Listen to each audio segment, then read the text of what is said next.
ada dua ideologi besar yang berhasil memisahkan sebuah ras menjadi dua negara yang berbeda dan saling bermusuhan, yaitu Korea Utara yang dipengaruhi Rusia dan menjadi negara yang komunis meskipun mereka nyebutnya Juche, dan Korea Selatan yang sangat dipengaruhi oleh Amerika yang boleh dikatakan sebagai Asia yang teramerikanisasi.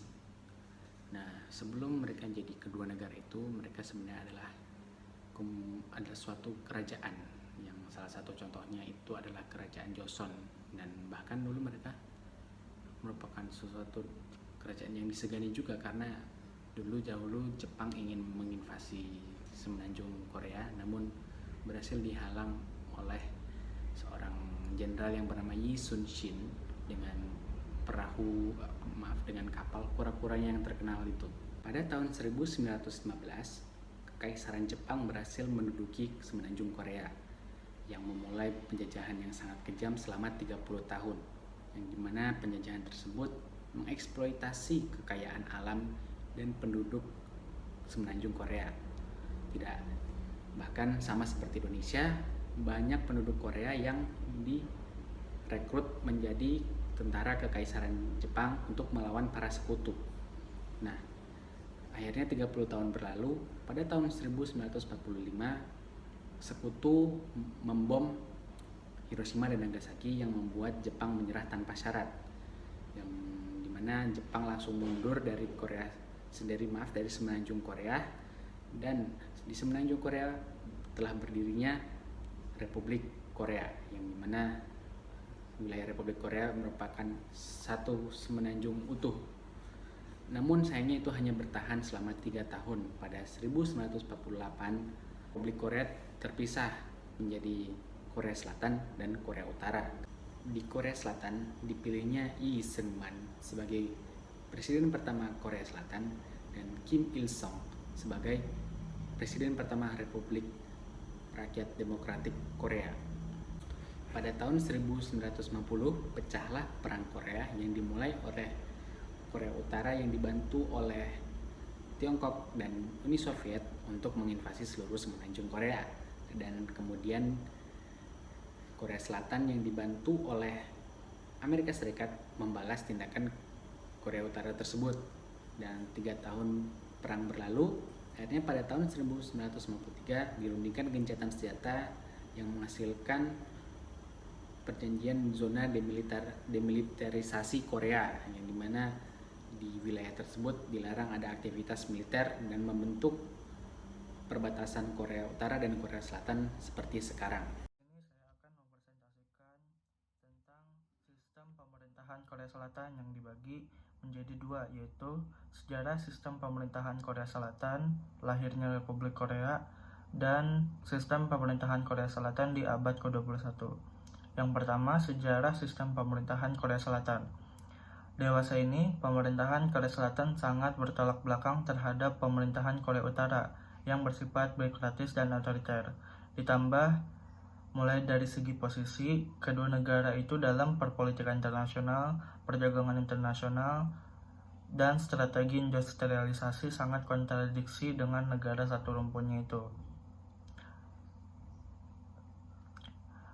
Pada akhir Perang Dunia Kedua, ketika Jepang menyerah kepada sekutu, menghasilkan perkembangan baru tak terduga di semenanjung Korea.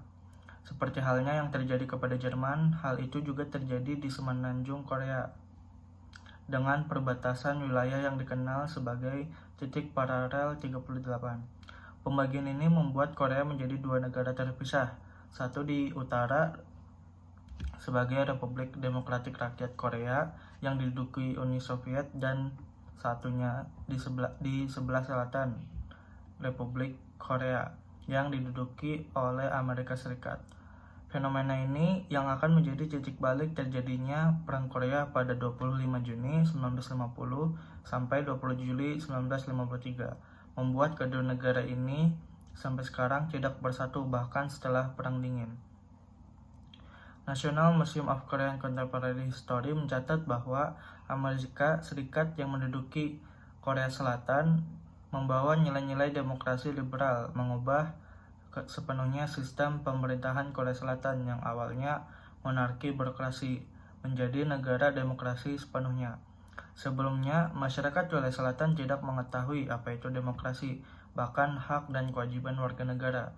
Hingga akhirnya, ketika pembentukan Republic of Korea yang dikenal sebagai bentuk perlawanan terhadap sistem politik sayap kiri masyarakat Korea Selatan yang mulai memperjuangkan hak-hak dasar dan siap menerima gagasan demokrasi yang akan menggerakkan peran monarki yang sudah berabad-abad berkuasa di Korea. Hal ini dapat dilihat ketika pemilu pertama pada 10 Mei 1928, di mana 95,5% memilih untuk beralih ke sistem demokrasi liberal, yang menandakan semangat rakyat Korea Selatan untuk membuat sistem pemerintahan yang baru, yaitu demokrasi liberal. Di tahun yang sama, Korea Selatan mengumumkan pembentukan konstitusi, pembentukan pemerintahan, dan akhirnya sistem demokrasi yang dibentuk secara resmi. Pada 19 Juli 1948, Korea Selatan mengumumkan Lee Seung-man sebagai presiden pertama. Ri membawa ideologi pro-Amerikanisme dan anti-komunis, kemudian melakukan tindakan represi kepada gerakan kiri nasional yang menjadi penindasan pertama dalam sejarah Korea Selatan sebagai negara republik. Hingga akhirnya kemudian berlanjut kepada Perang Korea tahun 1950 dan 1953. Tahun 1960, kepemimpinan Lee Seung-man berakhir. Kemudian Korea Selatan mengalami serangkaian rezim otoriter hingga demokratisasi kembali pada tahun 1987.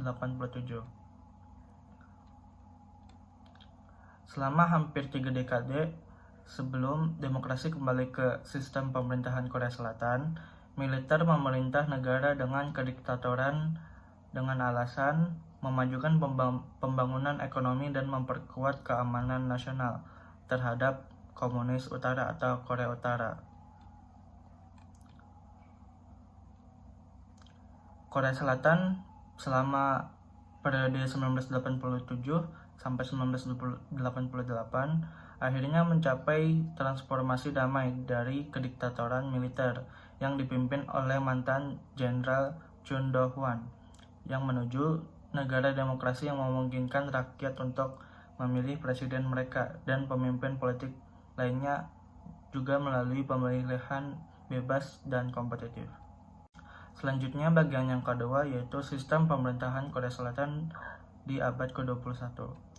Di Korea banyak pengamat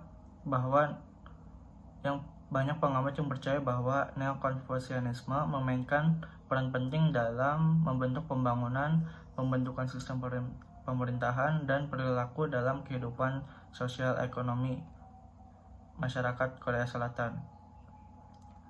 Sehingga kemudian pada abad ke-21, sistem pemerintahan Korea Selatan adalah republik konstitusional dengan sistem presidensial yang kuat. Sistem hukum Korea Selatan juga menggabungkan prinsip-prinsip hukum dari Eropa, Anglo-Amerika, dan pemikiran Cina klasik. Adapun kepala negara Korea Selatan adalah presiden. Selain menjadi kepala negara, presiden juga menjadi komando militer dan dapat menunjuk Perdana Menteri dengan meninjau persetujuan Parlemen Korea Selatan. Adapun badan eksekutif terdiri dari presiden, Perdana Menteri, dan menteri-menteri yang menjabat tugasnya masing-masing dalam susunan kabinet. Sejak tanggal 10 Mei 2017, Presiden Korea Selatan adalah Moon Jae-in dan Lee Nak-yeon sebagai Perdana Menteri. Pemilihan umum Presiden Korea Selatan dilaksanakan 5 tahun sekali yang dipilih berdasarkan suara terbanyak. Badan legislatif di Korea Selatan terdiri dari parlemen satu kamar yang disebut Kukhwae atau National Assembly. Terdiri dari 300 anggota yang diadakan pemilihan 4 tahun sekali untuk 246 kursi dan 54 kursi tambahan yang dibagikan kepada partai politik sesuai dengan proporsi suara yang diperoleh. Sistem satu kamar ini seringkali diterapkan oleh negara republik yang homogen, kecil, dan menganggap sebuah majelis tinggi tidak perlu. Konstitusi di Korea Selatan sebagai hukum yang terpenting dalam mengatur hal-hal mendasar berkaitan dengan hak dan kewajiban masyarakat, struktur fundamental pemerintah, tatanan ekonomi, manajemen pemilu, dan lain sebagainya. Konstitusi merupakan sebuah standar untuk Undang-Undang Korean National Assembly menggunakan metode elektronik parlemen, sehingga para anggota dewan dapat melakukan permintaan pembuatan rancangan undang-undang secara online dan dapat segera diproses, dan kemudian diserahkan kepada komisi atau anggota yang melakukan permintaan. Kali ini saya akan menjelaskan tentang proses demokratisasi di Korea Selatan. Korea Selatan sempat berada di bawah kekuasaan Jepang di awal abad ke-20 atau lebih tepatnya sejak tahun 1910 sampai dengan tahun 1945. Setelah itu, Korea Selatan berada di bawah kekuasaan militer Amerika Serikat selama 3 tahun, yaitu sejak tahun 1945 sampai dengan tahun 1948. Korea Selatan baru meraih kemerdekaan secara utuhnya pada tanggal 15 Agustus 1948. Namun di bawah kepemimpinan Shinman, kondisi di Korea Selatan saat itu bisa dibilang jauh dari kata demokrasi, karena ia sering melanggar undang-undang dasar yang berlaku di Korea Selatan, agar ia tetap bisa memegang pemerintah ke Korea sesuai dengan apa yang dia inginkan. Selain itu juga, dia dianggap menggunakan konsep politik dari Machiavelli sehingga pergantian pemerintahan secara bebas dan damai tidak bisa tercipta di Korea, sehingga ia bisa mempertahankan kekuasaannya. Korea Selatan sudah seringkali mengalami dinamika kepemimpinan demokratis sepanjang sejarahnya. Walaupun demikian, sistem pemerintahan otoriter juga pernah mewarnai pemerintah di Korea Selatan, lewat Syngman Rhee dan juga Park Chung-hee. Dari kedua pemerintah tersebut, keduanya bisa dibilang jatuh akibat gerakan masyarakat sipil yang pada saat itu dilakukan oleh mahasiswa yang menginginkan pemerintah yang demokratis. Pada saat pemerintah Syngman Rhee, ia berhasil dijatuhkan setelah mahasiswa melakukan demonstrasi pada tahun 1960. Sedangkan pada saat pemerintah Park Chung-hee, sebelum ia tewas akibat ditembak saat menghadiri pertemuan KCIA, banyak terdapat tekanan dari mahasiswa yang menginginkan ia untuk mundur terlebih setelah adanya kejadian tewasnya salah seorang pekerja sebagai bentuk protes dari kebijakan eksploitasi pekerja yang dikeluarkan oleh Park. Sehingga dapat disimpulkan jika masyarakat sipil memiliki peranan yang sangat besar dalam pembangunan demokrasi di Korea Selatan. Hal tersebut ditunjukkan lewat peranan mereka yang bisa dibilang berhasil menjatuhkan pemerintah otoriter dari zaman Syngman Rhee dan juga Park Chung-hee, di mana selepas pemerintah Rhee, Korea Selatan dipimpin oleh pemerintah yang berbasis kekuatan sipil dan munculnya gerakan pekerja serta kemunculan Partai Demokrasi di Korea Selatan yang baru selepas pemerintah Park Chung-hee. Baik, di sini saya akan menjelaskan mengenai administrasi Korea Selatan.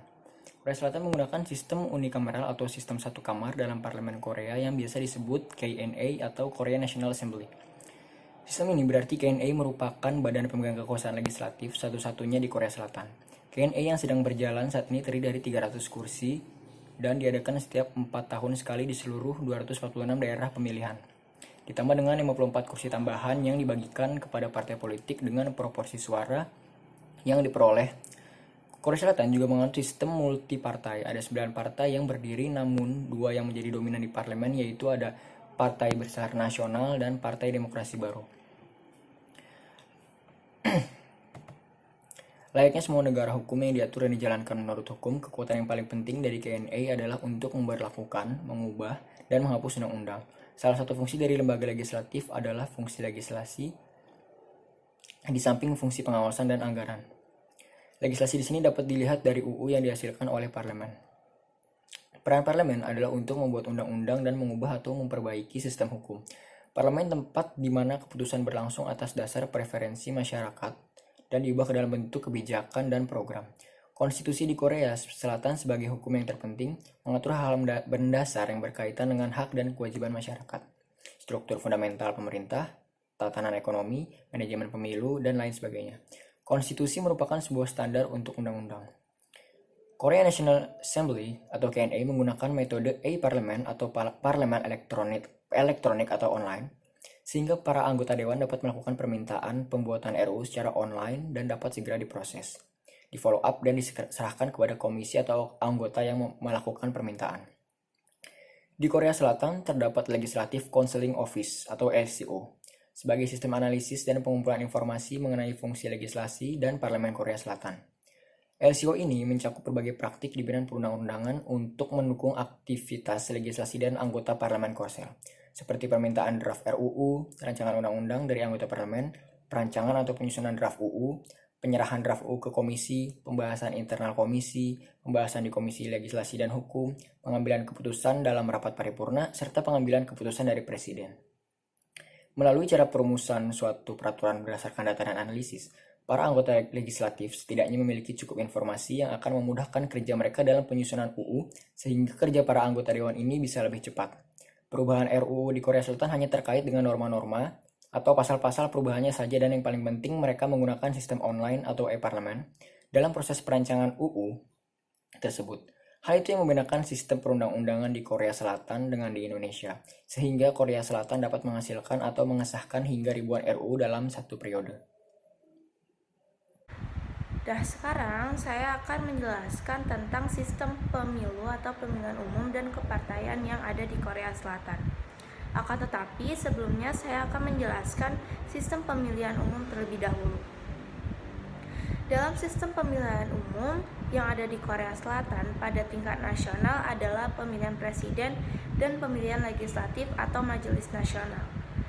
Pemilu daerah diadakan setiap 4 tahun sekali untuk memilih gubernur, wali kota, anggota legislatif provinsi, dan kabupaten atau kota. Presiden dipilih secara langsung dengan masa jabatan 5 tahun oleh rakyat hanya untuk satu periode. Kemudian, dalam sistem pemilu yang ada di Korea Selatan, tempat pemungutan suara pada umumnya berada di sekolah-sekolah.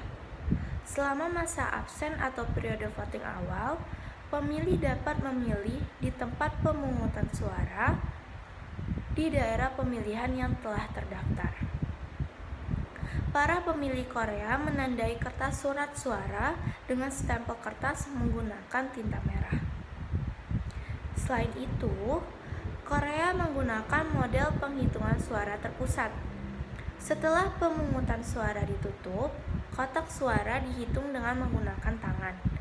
Akan tetapi, sejak tahun 2012, mesin pemindai optik telah digunakan, yang mana mesin tersebut menyerupai mesin penyortir uang tunai dengan menyortir surat suara ke tumpukan dengan cara mereka dipilih. Kemudian, tumpukan tersebut dihitung menggunakan mesin yang menyerupai mesin hitung mata uang. Nah, dalam hal ini, seperti yang kita ketahui, sistem pemilu yang ada di Korea merupakan model praktik terbaik.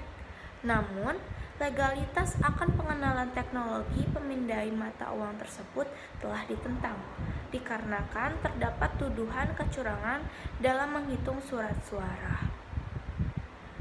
Nah, sedangkan partai politik di Korea Selatan itu sendiri memiliki sistem multipartai yang mana dilembagakan dengan lemah, di mana ditandai dengan seringnya perubahan dalam pengaturan partai. Terdapat partai politik utama yang ada di Korea Selatan, di mana partai politik tersebut adalah Partai Demokrat Korea yang bersifat liberal, Partai Kebebasan Korea yang bersifat konservatif, Partai Rakyat yang bersifat sayap tengah, dan Partai Keadilan yang bersifat sayap kiri. Kubu liberal dan kubu konservatif adalah kubu atau kekuatan dominan yang ada di politik Korea Selatan pada saat ini. Baik, itu saja yang dapat saya jelaskan terkait sistem pemilu dan kepartaian yang ada di Korea Selatan. Terima kasih.